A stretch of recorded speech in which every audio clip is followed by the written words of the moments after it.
একটা কাঁচে পাথর দিয়ে আঘাত করো, সেটা সঙ্গে সঙ্গে ভেঙে যায়। আবার একটা কাঁচে তুমি গুলি করো, সেটা ভাঙে না। কাঁচ কিন্তু দুটোই, কিন্তু দ্বিতীয়টা হলো বুলেট প্রুফ কাঁচ, যেই কাঁচটাকে গরম ঠান্ডা গরম ঠান্ডা গরম ঠান্ডা অনেক কঠিন পরিস্থিতির মধ্য দিয়ে শক্ত করা হয়েছে, যার জন্য সে আজ শক্ত। একইভাবে কঠিন পরিস্থিতি আসে আমাদেরকে ভেতর থেকে শক্ত করার জন্য, ভেঙে পড়ার জন্য নয়। লোক কোনো কিছু একটা কথা বলছে, সেটা আমি শুনলাম, যেন সেটা তোমার কান অবধি আসে, ওটাকে নিজের ভেতর অবধি আসতে দিও না। লোকের কাজ হলো বলা, লোক কিছু না কিছু বলবেই। ভালো কিছু করো তখনও বলবে, খারাপ কিছু করো তখনও বলবে, আর কিছু না করো তখনও বলবে। জাস্ট ইগনোর করতে শিখে যাও।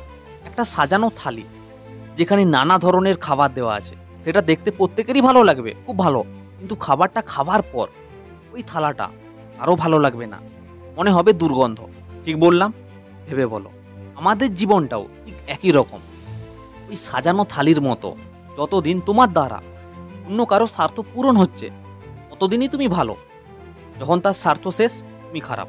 অন্যের কাছে যত পারো খারাপ থাকো, কিন্তু নিজের কাছে কখনোই খারাপ থেকো না।